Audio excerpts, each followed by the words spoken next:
দার্জিলিং পাহাড়ের কোলে সবুজে মোড়া এক শান্ত গ্রাম, অরেঞ্জ ভিলেজ নামে পরিচিত এই জায়গা, যেখানে কমলার বাগান আর মেঘ একসাথে কথা বলে। তিস্তার হাওয়া ছুঁয়ে যায় প্রতিটি সকাল, আর নীরবতা ধীরে ধীরে সারিয়ে তোলে ক্লান্ত মন। ভ্রমণ নয়, এটা এক অনুভব। Welcome to Sittong.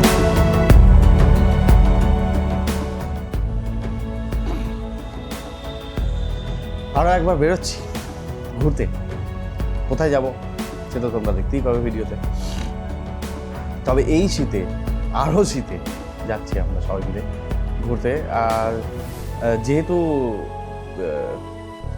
ভোরে খুব কুয়াশা হচ্ছে, যার জন্য ভোরে রাইড করছি না, তাই দুপুরবেলায় শুরু করলাম। দেখা যাক কত দূর যাওয়া যেতে পারে।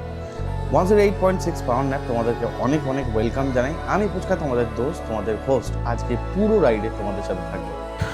হর হর মহাদেব, ওম নমঃ শিবায়। সুপ্রভাত সবাইকে। বেরিয়ে পড়লাম সিউড়ি থেকে, উদ্দেশ্য শিলিগুড়ির উদ্দেশ্যে। কিন্তু কোথায় যাচ্ছি, কি করছি, সমস্ত কিছু তোমাদেরকে আপডেট দিতে হবে। কারণ তোমরা যদি না দেখো, তোমরা যদি আমাদের সাথে না থাকো, আনন্দ পাবো না মনে। দেখো, মমতা ব্যানার্জির পিছনে যে কনভয়টা যাচ্ছে, তার মধ্যে আমরাও আছি। প্রচুর প্রচুর লোকজন আমাদের ভিডিও করছে, মানে মমতা ব্যানার্জির ভিডিও করছে। আমরা পিছনে পড়ে গেছি, তাই ফিলিং সেলিব্রিটি। ঠিক আছে, ঘড়ির কাঁটায় এখন ঠিক 5টা 5, আর আমরা পার হচ্ছি জঙ্গিপুর। কোনো দিন এই রাস্তা দিয়ে এই সময়ে পার হয়নি। তবে এবার যে হারে শীতের প্রভাব বেড়েছে, তাতে কুয়াশাচ্ছন্ন রাস্তা কিন্তু দেখতে খুব সুন্দর লাগবে। আমি সেটা এখন থেকেই বুঝতে পারছি। আর কিছুটা দূর যাওয়ার পরেই পড়বে ফারাক্কা ব্রিজ। ফারাক্কার ওপর থেকে আমি কোনো দিন, আজ অবধি যতবার গিয়েছি, কোনো দিনও এই সন্ধেবেলায় পার করিনি। তবে দেখা যাক এবার সন্ধেবেলায় ফারাক্কা ঠিক আমাদের জন্য কি উপহার লুকিয়ে রেখেছে। সময় ঘড়ির কাঁটায় 6টা 2, আর আমরা এই মুহূর্তে ঢুকে পড়লাম ফারাক্কা ব্রিজ। আমি কোনো দিন আমার লাইফে এই সন্ধেবেলায়, সন্ধ্যের সময়ে ফারাক্কা ব্রিজ পার করতে পারিনি। এই প্রথমবার ফারাক্কা ক্রস করছি সন্ধ্যে 6টা 2। ঘড়ির কাঁটায় 8টা 36, আর রায়গঞ্জ থেকে আমরা 34 কিলোমিটার দূরে। হঠাৎ করে কুয়াশা, মানে একদম মাথা খারাপ করার মতো কুয়াশা। এখান থেকে খুব বড় জোর 8 থেকে 10 ফুট মতো দেখা যাচ্ছে। হয়তো রোডের ওপরে বোঝাতে পারছি না, কারণ কি ফগ লাইট জ্বলছে বলে। যদি কোনো পেট্রোল পাম্প বা কোনো দোকান যদি দেখাতে পারছি, তাহলে তোমাদেরকে রিয়েলাইজ করাতে পারবো যে এখন কী লেভেলে কুয়াশা চলছে।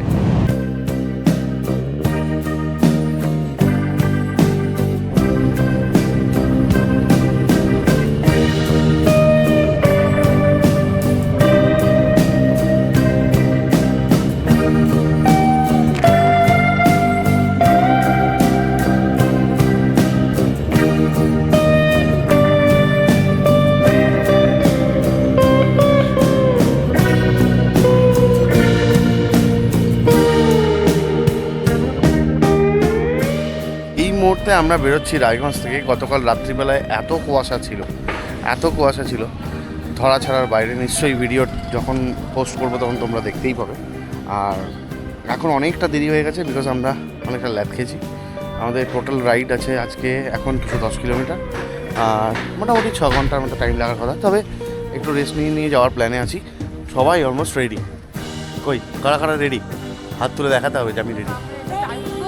হ্যাঁ, কে রেডি?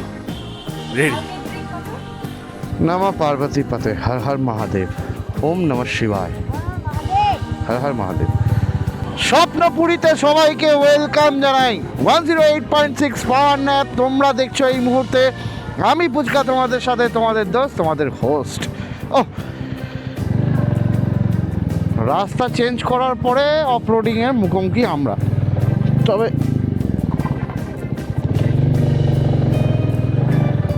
এখন আপাতত এই জঙ্গলের মজা, সঙ্গে এই খারাপ রাস্তার মজা নাও।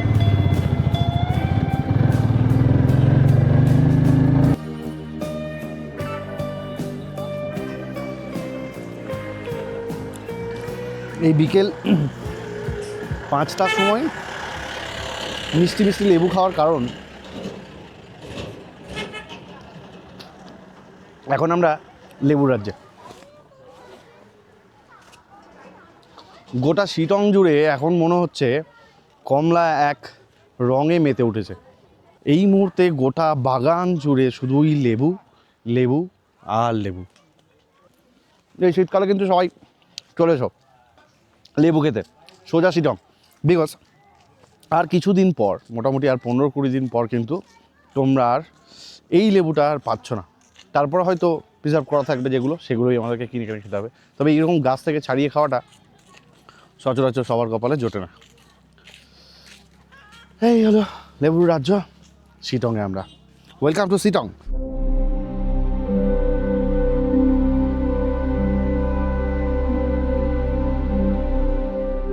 কখনো কি মনে হয়েছে ভিড়, শব্দ আর ব্যস্ততার বাইরে একটু নিজের মতো করে বাঁচতে? দার্জিলিং জেলার পাহাড়ে তিস্তা নদীর কাছাকাছি এমনই এক শান্ত গ্রামের নাম শিটং।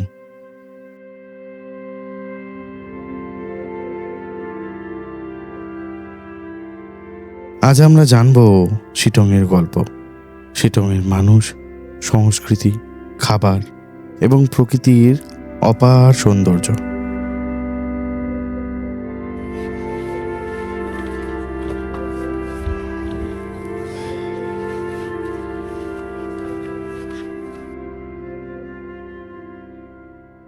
দার্জিলিং শহর থেকে শিটংয়ের দূরত্ব প্রায় 48 থেকে 50 কিলোমিটার।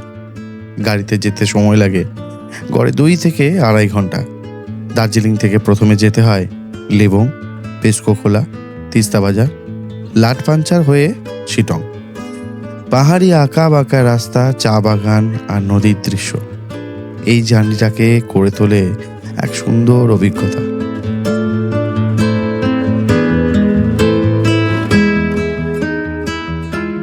শিটং একটি ছোট্ট পাহাড়ি গ্রাম যা মূলত পরিচিত অরেঞ্জ ভিলেজ অফ দার্জিলিং নামে।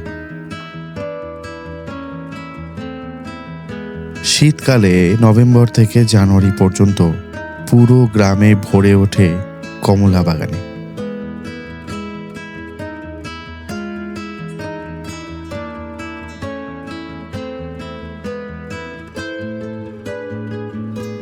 চারিদিকে সবুজ পাহাড়, মেঘে ঢাকা আকাশ আর নীরবতা, এই তিনেই গড়ে উঠেছে শিটংয়ের পরিচয়।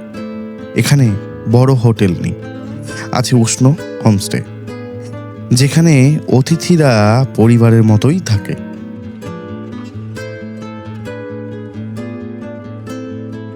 শিটংয়ের মানুষেরা মূলত লেপচা, নেপালি ও ভুটিয়া সম্প্রদায়ের। তাদের জীবনযাপন খুবই সহজ। ভোর শুরু হয় চা বাগান বা কমলা বাগানের কাজ দিয়ে। সংস্কৃতির মধ্যে আছে প্রকৃতির প্রতি সম্মান এবং অতিথিপরায়ণ মনোভাব। লোকাল উৎসবগুলোতে নাচ, গান আর পাহাড়ি সংস্কৃতির আনন্দ স্পষ্টভাবে দেখা যায়। এখানে মানুষ কম কথা বলে, কিন্তু মন দিয়ে শোনে।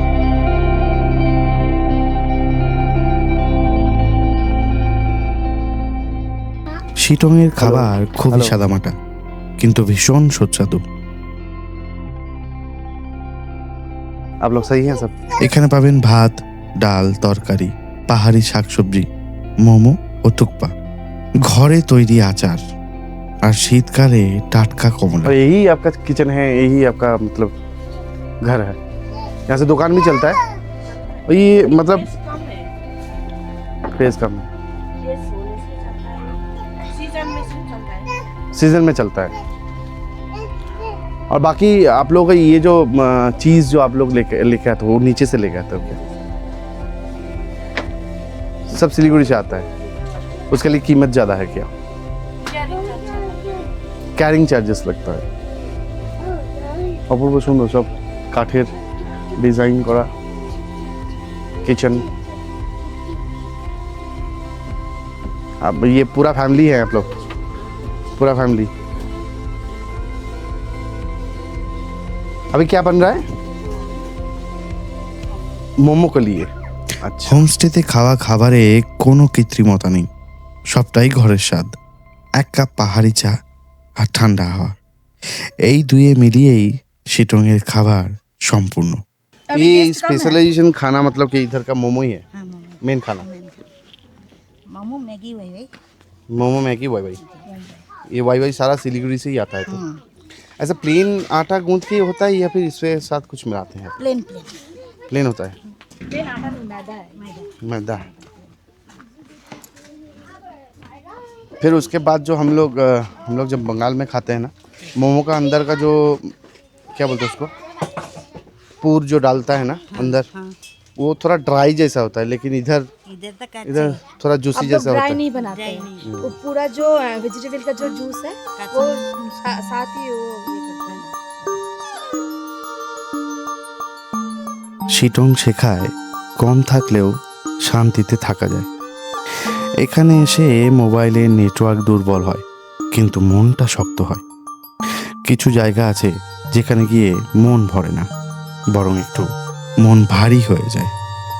শিটং তেমনই এক জায়গা, যেখানে পাহাড় চুপ করে থাকে, মেঘ নেমে আসে নীরবে, আর বাতাস মনে করিয়ে দেয় হারিয়ে যাওয়া সময়ের কথা।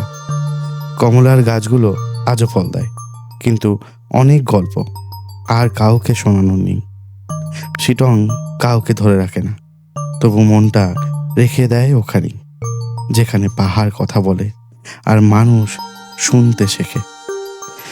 শিটং, যেখানে নীরবতাই শেষ কথা।